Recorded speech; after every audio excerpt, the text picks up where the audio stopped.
Good morning, good afternoon, good evening mga kaibigan Pilipino, OFW, FLM family.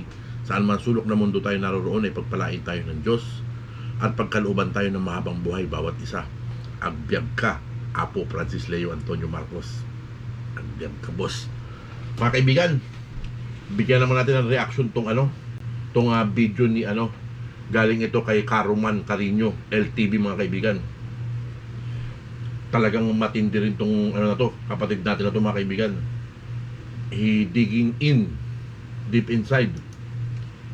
Pakinggan natin ang aking sinasabi. Ayun. We the people are the most important character in our story. I'm talking about all of the people on earth. We the people are in a coalition that also includes all of the military powers of the world. We're now cleaning up the corruption in the world's paper money issued by the central banks. Ayan ang korupsyon na kanyang binabanggit sa people's money all over the world ng mga central banks, mga kaibigan. I'm going to tell you more about this process called the global currency reset. Global currency reset. Yan na. Ano kaya ang ibig sabihin dito mga kaibigan ni Karen Hodge mga kaibigan? Kasi alam naman natin na si Karen Hodge is isang former lawyer ng World Bank mga kaibigan. So si Karen Hodge mga kaibigan, para sa akin, nakapag-dig in ito, deep inside kung ano yung nangyayari, kung ano yung history ng World Bank mga kaibigan, kung ano yung pinagmulan, sino yung mga nag-set up nito, ganito, ganyan mga kaibigan. Di ba? So parang ang nababanggit dito mga kaibigan, may kinalaman si Ferdinand Edralin Marcos, si Jose Rizal mga kaibigan, sa pag-set up nito si Padre Antonio Diaz mga kaibigan. Ayon kay Karen Hodge yun mga kaibigan. Di ba? Maski siguro, tama nga naman talaga mga kaibigan din pala eh. Maski katanungin natin yung mga Marcoses mga kaibigan, maski tanungin natin si Apo Lakay natin, si Francis Leo Antonio Marcos, kahit alam natin siya ang chairman ng Marcos Group of Foundation mga kaibigan, kung tatanungin nyo mismo si Francis Leo Antonio Marcos, is hindi talaga siya makapagbibigay ng anumang detalye tungkol dito mga kaibigan.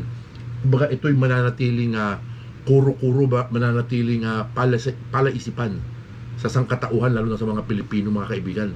Di ba? Kasi nga sinabi nga ni Ferdinand Edralin Marcos, di ba, this is for the welfare of the Filipino people mga kaibigan. Yung perang inilaan niya para sa ating bansa mga kaibigan, di ba? Kung talagang sana may patupad na ito mga kaibigan sa lalong madaling panahon mga kaibigan. Pakinggan pa natin mga kaibigan kung ano yung nilalaman nitong video na to. The hero of the story is Jose Rizal, a man. Ayan si Jose Rizal, Yun. ang hero. Hindi lang dito sa Pilipinas naging hero si Rizal. And from the Philippines, who was the superior general of the Jesuits at the end of World War II. This position is also known as the Black Pope. Jose Rizal put the vast wealth that used to be held by the Vatican on deposit in a trust called the Global Debt Facility for the Global Debt Facility mga kaibigan. benefit of humanity. Iyon, for the benefit of humanity. Yung sinet up nila ni Ferdinand Marcos. Ayan naman, yan yung sinasabi natin na napaka-genius ni Jose Rizal at ni Ang galing mga kaibigan, ano?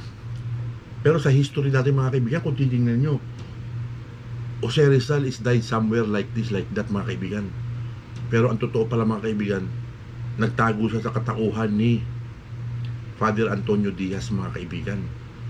Parang ganun yung lumalabas dito sa story nito mga kaibigan. Talaga napakahiwaga ng pumapaloob talaga sa mga Marcoses mga kaibigan, especially kay Ferdinand Edralin Marcos mga kaibigan. Napakasimple pero napakalupit talaga mga kaibigan. Naway maayos natin yung mga dapat ayusin mga kaibigan. Hindi dapat mapagsamantalahan yung mga sinimulan ni Dr. Jose Rizal at ni Ferdinand Edralin Marcos para sa akin. Ferdinand Marcos na sila ang nag-set up ng Global Debt Facility mga kaibigan. Tuloy na lang natin ang panonood. Jose Rizal's lawyer was Ferdinand Marcos. Iyon ang Ang abogado ni Jose Rizal is si Ferdinand Edralin Marcos. So, dito nga mga kaibigan, pumapasok ulit yung si si Father Antonio Diaz, mga kaibigan. Di ba? lawyer ni Jose Rizal ay si Ferdinand Marcos. At siyempre, kaya nga, nung nawala na si Rizal, ay si Ferdinand Marcos na ang humawak niyan. At yun na nga, yung last will and testament na siyempre, hawak-hawak na ni Marcos yun, ay ipinamana na nga yung last will and testament ay ang Global Debt Facility na nakapangalan na kay Spiritual Wonder Boy. Ayan ang kaya kailangan ng presidential decree. May punto talaga dito si Karuman, mga kaibigan eh. Kasi kung mababasa naman natin yung SWB, mga kaibigan, yung last will and testament ni Ferdinand Edralin Marcos, talagang this is very very full of secrecy, mga kaibigan. 'Di ba? Sana nga talagang mangyari na itong mga bagay na to. Sana maupo na yung Marcos na karapat dapat para ipatupad itong will na ito, mga kaibigan. Kumbaga, kailangan ng executive power para maipatupad yan. Kasi yun yung nakalagay doon sa last will and testament. Rizal and Marcos created the World Bank and the International Monetary Fund. Ayan, International Monetary Fund created and World Bank is created by Jose Rizal and Ferdinand Edralin Marcos. Rizal and Marcos created the World Bank in the International Monetary Fund. Ayan, mga kaibigan, ang liwaliwanag kasi yan pong nagsasalita. Siya po, si Karen Hudes na siya ay isang lawyer ng World Bank, ng Global Debt Facility. Kaya alam niya ang kanyang mga sinasabi. Tuloy natin ang pakikinig. As a big world cooperative to make sure the world's wealth wasn't stolen and went to the world's people. That's where I come in. World's people, kaya nga yung sinasabi ni parang ang lumalabas dito, mga kaibigan, itong pera na to, mga kaibigan, world people, mga kaibigan, kumbaga global debt, kumbaga babayaran nito yung utang ng lahat ng bansa sa buong mundo, mga kaibigan, at magkakaroon na lang siguro ng isang currency, mga kaibigan, yung pagkakaisa ng buong mundo, mga kaibigan, di ba? Parang ganun yung lalaro dito, mga kaibigan eh. Imelda Marcos nung in-interview ni Mel Chanco na hindi lang Pilipinas, world, sabi niya. Yun. It's for the world. Kaya totoo yung sinasabi ni Madam Imelda. Inaalala nyo pa nga yung sabi ni former First Lady Imelda Romualdez Marcos, mga kaibigan, di ba? Nung nililigawan pa lang siya ni Ferdinand Edralin Marcos, ipinakita daw yung bahay sa Sampaloc yata, sa Manila. Yung underground daw ng bahay ni Ferdinand Edralin Marcos doon, punong-puno daw ng ginto, mga kaibigan. Ano pa lang si Ferdinand Edralin Marcos, mga kaibigan, sa tingin ko, panahon na yun, congressman pa lang yata si Apo Lakay ng mga kaibigan. Di ba? At pinatutunayan niya ni Karen Hudes. I figured out what Rizal and Marcos had done. I got a lot of help to figure this out. When I say a lot of help, I mean a lot of help. The world's military powers, all of them, are making sure we stay the course so that the world's wealth stays with the world's people. I told you a couple of months ago how I bankrupted the corrupt officials in the World Bank who were trying to steal the world's wealth. Ayun. Who are trying to steal the world's wealth. Mga Meron balak na may magnakaw nung kayamanan na to mga kaibigan. Sino kaya ito? Kaibigan, kaya ayan yung mga kumokontrol na ngayon na noong 1986 nga na gustong magkaroon ng Asian dollar ni Pangulong Marcos ay ano ang ginawa nila? Nakipagsabwatan sila sa mga oligarkiya ng Pilipinas para patalsikin si Pangulong Marcos. Yun yung people's power mga kaibigan. Ang laking pera siguro ng pinakawalan nila dito mga kaibigan. Ang laki ng pinondo rito mga kaibigan para magwala itong mga tao at bumaliktad itong sila Fidel Ramos tsaka to si Enrile mga kaibigan. Talagang grabe talaga yung pagdating nila sa langit mga kaibigan. Siguradong pag nahusgahan itong mga tao na itong mga kaibigan, maitatapon doon sa impyerno. Ganyan ang mga makakapangyarihan. Kaya iyon na lang ang tanging paraan na si Spiritual Wonder Boy ay kailangan niya maging presidente para maibalik muli ang sigla ng Pilipinas. Tama. From the world's people. My job is to let people know what's going on. One of the ways I know what's happening is because a political scientist working for the United States National War College, Jacek Kugler, brought me an accurate power transition model that tells us which coalitions form. There's a group called the Black Nobility, which is descended from the pharaohs in Egypt, that is at the center of the central banks that have been exposing we the people, that I've been exposing to we the people. The Black Nobility is trying to hide, and they're trying to put the blame elsewhere. The way that the Black Nobility have managed to stay in power for more than 10,000 years is through our corrupt money system. It's a simple trick. Don't use real money, use fake money. Real money is gold or silver or anything valuable that can be used in a barter system to trade for something else that's valuable. Yung tama mga kaibigan. Pag nagkaroon ng pag nag-declare ng ng ba tawag dito mga kaibigan, kung halimbawa nagkaroon ng paglalaban-laban ng mga bansa mga kaibigan, lahat yung halaga ng salapi mga kaibigan, wash out lahat ng mga kaibigan. Terminated lahat ng mga bangko, terminated lahat ng mga mga kaibigan. Not unless kung ikaw ay nagpo-possess ng mga precious metals mga kaibigan. So, ito talaga yung sinasabing wealth, ito yung sinasabing yaman mga kaibigan. Grabe. Let me explain to you how I'm writing this story, because that is the heart of the story. An Egyptian lawyer, Ibrahim Shihada, hired me in the World Bank's legal department in 1986. I had written a paper at Yale Law School about the coalition of developing countries called the Group of 77. I've been learning from all of the whistleblowers that posted in my social media, and you'll see in the teleprompter what the posts were. A branch of the Templars. And then I'm telling you about contact me. So I'm going to work very hard to get that up and running again.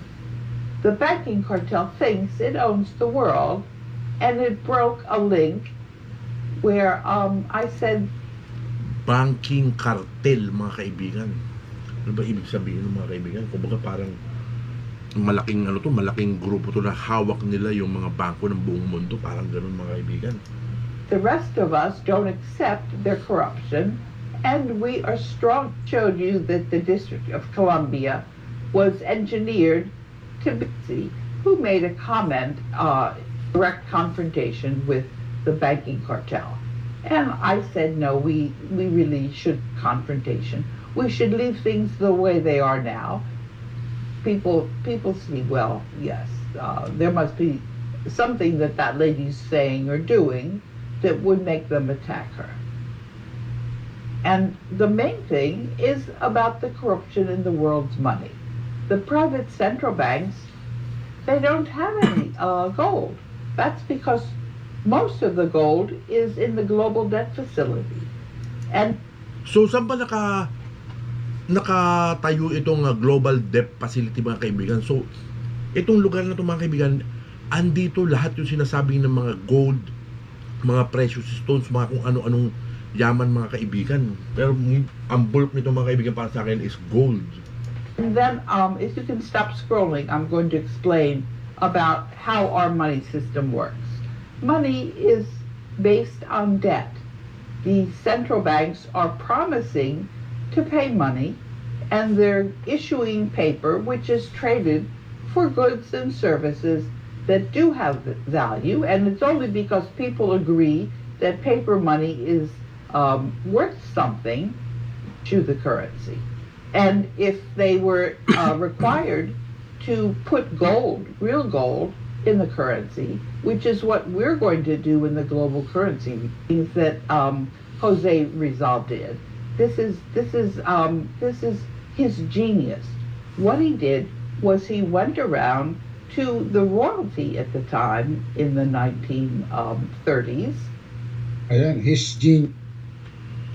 Talagang Pilipino ang genius mga kaibigan. Isipin nyo, nagagawa to ng isang Pilipino mga kaibigan sa katauhan ni Dr. Jose Rizal mga kaibigan. Or mas kilala in a later day na Father Antonio Diaz mga kaibigan, di ba? Ang piyag. Genius, sabi niya. Jose Rizal is genius. And what he did was he convinced them that he should be their agent, because what the royalty had done was right between the World War I and World War II, people explained that their gold was not safe. It was going to be stolen from them. And if the people, the royalty, would give up their gold, they would get bonds from the Federal Reserve that would pay interest. And so the royalty agreed, and they took they sold their gold. And so the Fed issued all these bonds. They're called Treaty of Versailles bonds, and they carried interest. And what happened is Jose Rizal convinced the royalty, most of them, to assign these bonds to him. He was their agent. And he then put those bonds in the global debt facility. And there are $270 trillion worth of bonds, and they carried interest. And that 270 trillion dollars worth of bond mga kaibigan. So ito yung mga gold na inimbak doon mga kaibigan, na ang katumbas nito ay 170 trillion worth of bond mga kaibigan. that interest has been compounding. So between the 1930s and now, those bonds are worth over $2 quadrillion. $2 quadrillion mga kaibigan. Maluloko na tayo mga kaibigan sa kakakwenta nito mga kaibigan. Hindi na to abot ng sarili natin pag-iisip mga kaibigan. Nakakabaliw na tong isipin mga kaibigan. Yung mga quadrillion dollar lang yung mga kaibigan. Yaman na ng mundo pinag-uusapan dito mga kaibigan. Sa halaga lang ng pananalapi mga kaibigan, di ba? Kaya talaga pag nagkaroon ng hindi pagkakaunawaan yung mga bansa at magkaroon ng spark na magkagulo yung mga bansa mga kaibigan, lahat ng currency wash out ito mga kaibigan, di ba? Yung mga bansa na merong mga gold mga kaibigan, yun ang merong mga potential na makapag-start muli mga kaibigan. Eh yung mga bansa na wala, alipin ang labas natin mga kaibigan kung wala tayong ginto na panghahawakan. And they're in the global debt facility. Now, I'm the lawyer for the global debt facility. So what I did was I took that $2 quadrillion worth of debt bonds issued by the Fed, and I recorded that in all of the states where there are branch offices of the Fed. And that's on behalf of humanity. So now all of the central banks are bankrupt. And Ngayon, all of the central banks are bankrupt. Ngayon naman. for humanity. Yung pera na yan. We're going to wind them down. That's what we're going to do. That's what we should do, because the gold is with us, the people in the global debt facility. That's what the World Bank and International Monetary Fund were created for. And what I did a couple of months ago, and you saw it because I circulated the documents, was I went to some of the corrupt officials at the World Bank, and I Corrupt official of the World Bank, mga kaibigan. So, talagang nagkalat talaga itong mga masasamang loob na masasamang tao na ito, mga kaibigan. In the name of the money, in the name of money, mga kaibigan, in the name of power of money. Ayaw nilang gamitin ito para sa ikauunlad ng bawat tao sa buong mundo. Mundo na pinag-uusapan dito, mga kaibigan, kay Karen Hughes, mga kaibigan. Hindi lang pang Pilipino ito, mga kaibigan. Pero yung geniuses ni Jose Rizal, mga kaibigan, yun ang utak nito, mga kaibigan. I gave them the opportunity to deny whether what I said was true. And they can't deny it because it happens to be true. And Yes. so they went into default, and they're now bankrupt. And one of these officials is the chair of the Development Committee. So that means that legally we've turned the tables on the black nobility. We have. That was what Jose Rizal set up for us, and I just followed through, and I'm now representing every. Jose Rizal set up for us. Ibig sabihin ito, mga kaibigan, lahat ng tao sa buong mundo pinag-uusapan dito, mga kaibigan. Lahat ng bansa involved dito, mga kaibigan. Body.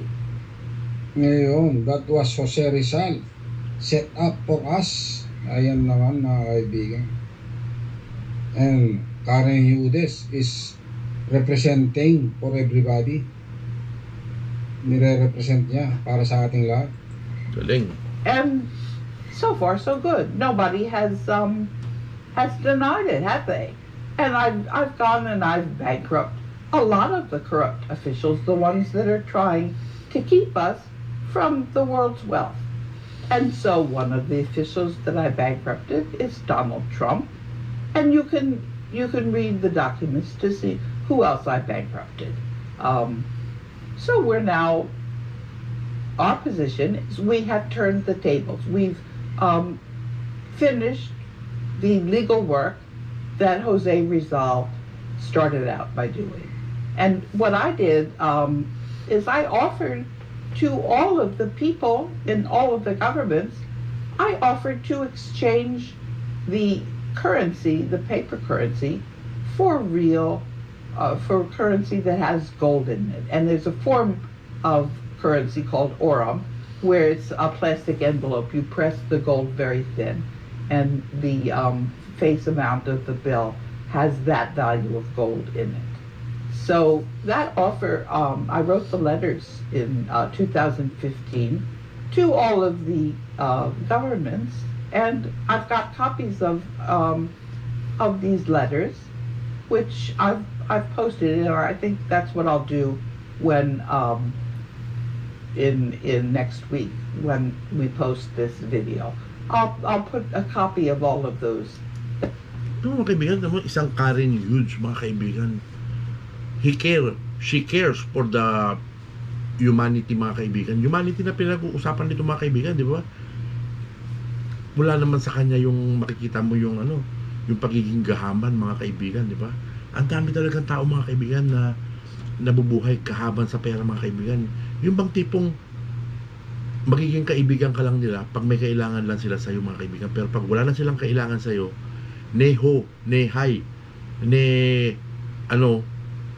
wala ka nang maririnig sa kanila, mga kaibigan, di ba? Ang tunay na kaibigan, kahit paminsan-minsan, kamusta? Di ba? At least ganun man lang, mga kaibigan. Kaya ako, konting-konti lang talaga mga kaibigan ko, mga kaibigan. Halos wala nga. Kasi ang hirap talaga, mga kaibigan. Kayo ngayon ang mga bago kong kaibigan dito sa social media. At least layo-layo man tayo, pero may mga pagkakataon na nagkakasundo-sundo tayo sa mga opinion, mga kaibigan, di ba? So, tapusin natin ito, mga kaibigan.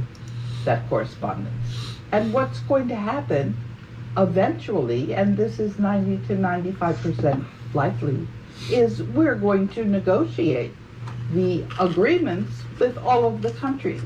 Yes. And we're not going to just immediately exchange the currency from the central banks for this currency that has gold. We're going to have one intermediate step, because you know that there's too much currency right now.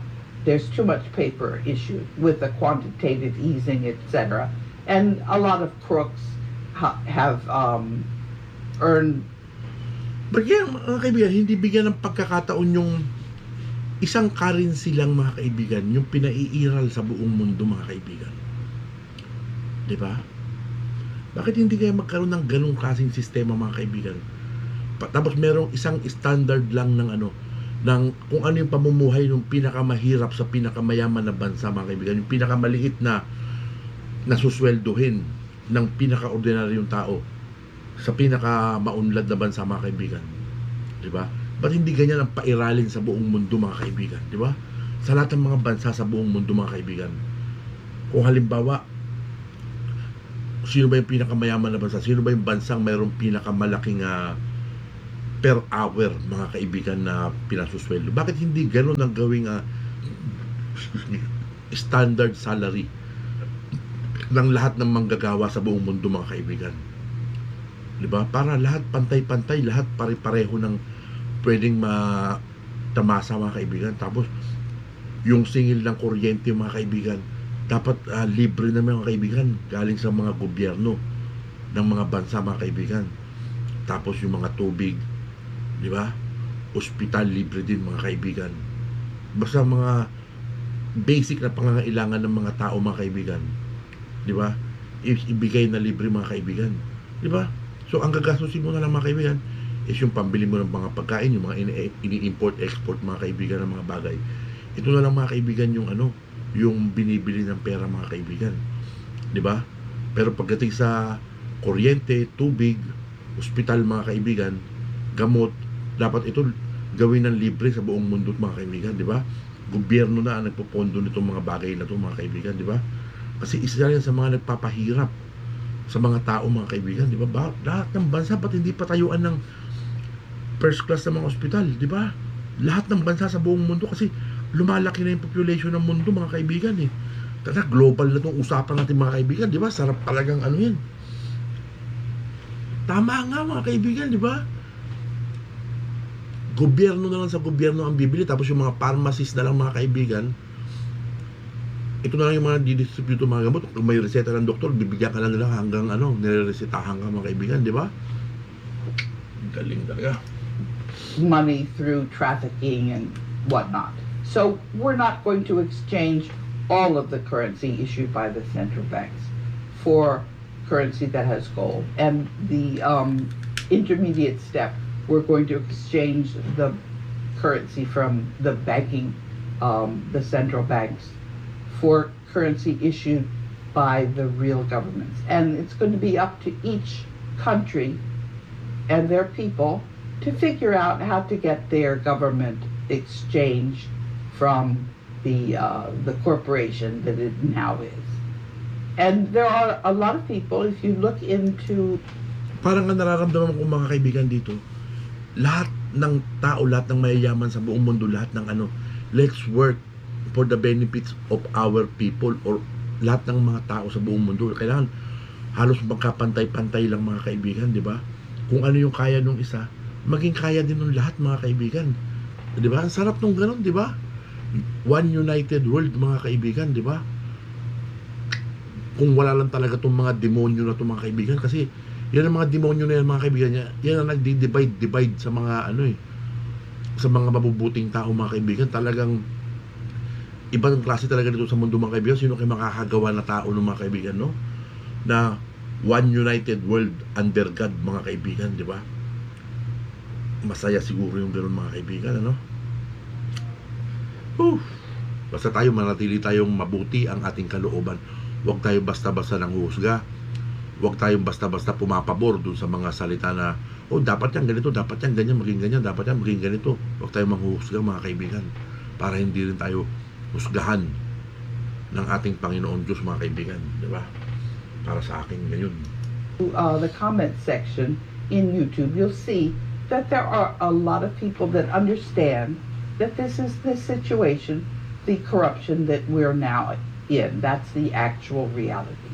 But unfortunately, in addition to this problem that we have about the corruption in the money, we have all kinds of other problems that are very difficult to resolve. And one of the ones that's the most difficult to resolve is what's going on in the Middle East. And so that's when I say that we have to sequence, which is to say we have to get rid of the corruption in the world's money, which is just that's something that can be done through accounting. And there are people who are saying, well, are we going to have to wait for the governments to be reconstituted? No, we certainly don't have to wait. We do have to make sure that the gold isn't going to go missing, and that the mints can be relied on. But that's going to be something that the people in the individual countries are going to be working on to see that they can hold their mint to account. And one of the documents that I circulated is a question whether... Yung sinasabi niyan dito, mga kaibigan, mint, gold mint, mga kaibigan, kung yung gold reserve na tinataglay ng mga bawat bansa, yun ang tingin kong ibig niyan sabihin, mga kaibigan. We're going to require each individual country to have its own separate contract with a mint, or whether we want to have one mint that's going to be working for all of or a number of countries. So we have a lot of open questions that we have to answer during the global currency reset. And we don't have to all work, each country doesn't have to be held hostage until all of the countries are ready. So we can have individual countries when they're ready to go in to take things on. So there are countries which are smaller, islands, etc. And there are also some countries that don't belong to the World Bank, like Taiwan. But there's no reason why a country has to belong to the World Bank in order.